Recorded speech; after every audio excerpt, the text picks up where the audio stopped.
Hello, and welcome to our first video of the year. This is the homework assignment for lesson number 1, the multiplication of polynomials.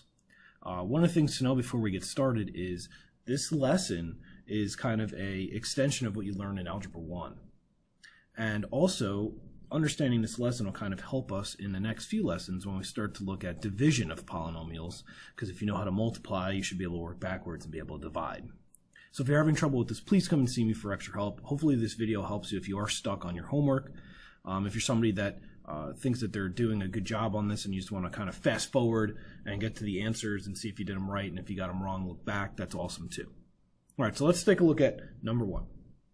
So number 1, we see a quadratic trinomial being multiplied by a linear binomial. So if we go through and create our tabular setup here for this, so I'm going to look to do a 1, 2, 3. So I have x, I have 3, I have x squared, negative 4x, and positive 4.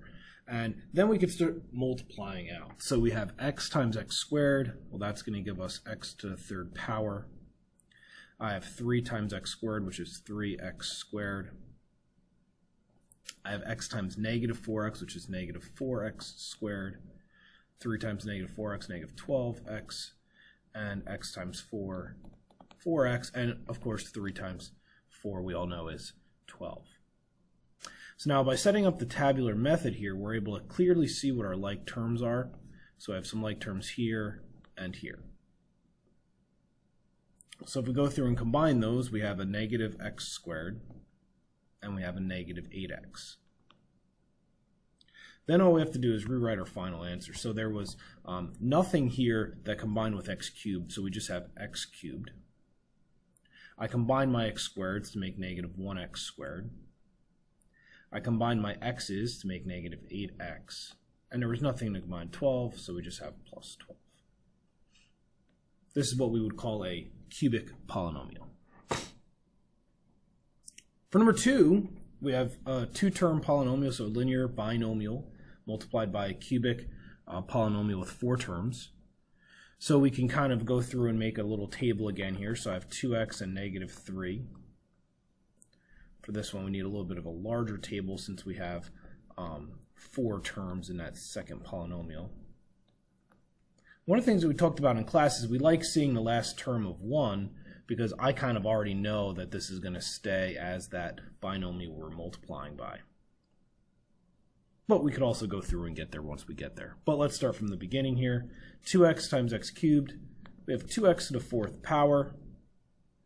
Negative 3 times x cubed, negative 3x cubed.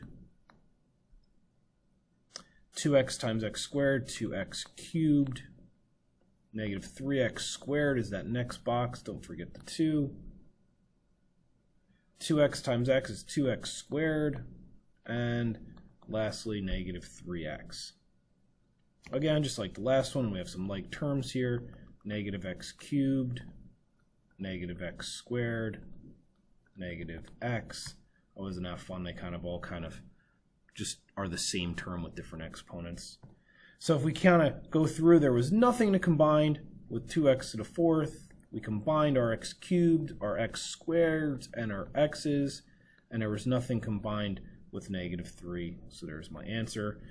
This would be a quartic polynomial. If we look at number 3, we have a 3 by 3, so we're going to need 9 boxes for that one, so this is a bigger kind of tabular setup here. One of the things that I noticed some of you did in class is you made your tabs really, really small, and then you tried to fit your handwriting in the small little tab. It just doesn't make sense. Just make them nice and big so you have plenty of room. All right, you could always go on more paper if you need to. X squared makes x to the 4th, 3x cubed, and 9x squared. If we look at our second column, it should come out to be 3x cubed, negative 9x squared, negative 27x. Last one, 9x squared, 27x, and 81. Look for those like terms again. So I see some here. Oh, geez, those cancel. I see some here. Oh, look at that. These cancel.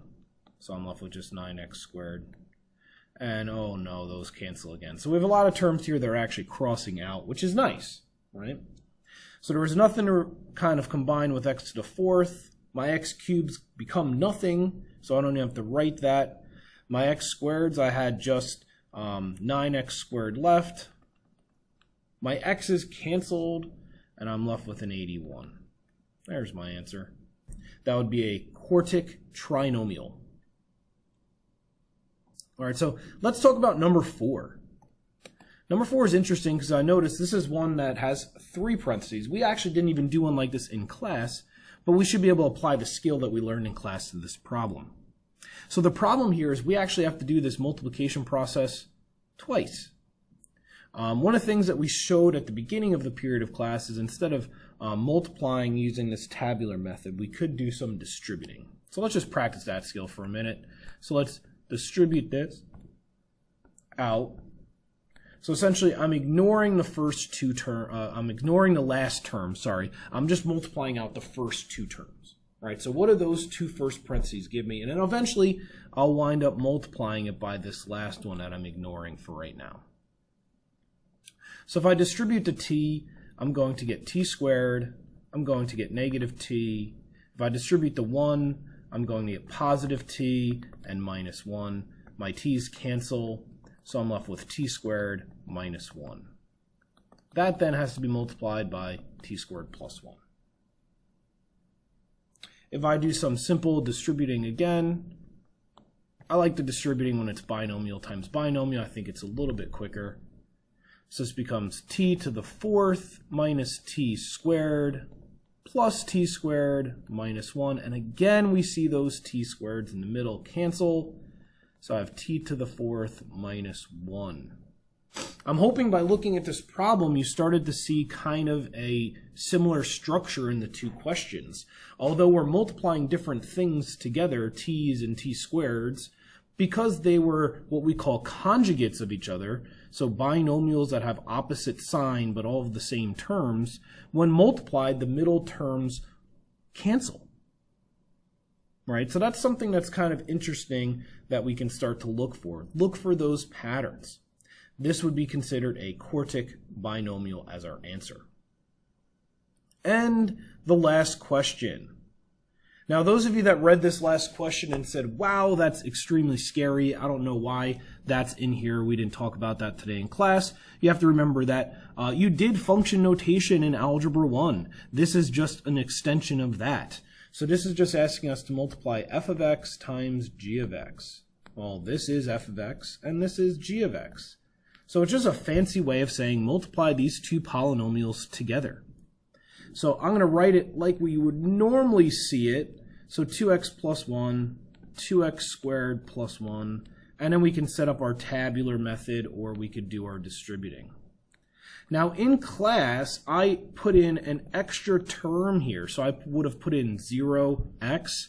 I'm going to skip that step just to see what happens, so you could see if you forget that it's still possible to do it, just we start to see some odd things happen. So here we have 4x cubed, 2x, 2x squared, and just plain old 1. Now, one of the things that happens if we forget this 0x here, we wind up not having like terms across from each other like we're used to seeing. So we have to just do a little bit more visualization. We have to look for like terms. Well, looking in those 4 boxes, I see nothing combines with 4x cubed.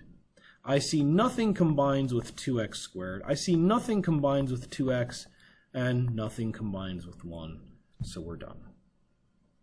I'm hoping this video helps you either by just checking your homework, making it one less thing we have to do tomorrow, or if you struggled with something, giving you a hint or a little bit of help to get through. I hope to post these every day for the homework assignments, so if you're using them, please let me know so I'm not wasting my time. All right, enjoy the rest of your night, and I will see you all tomorrow.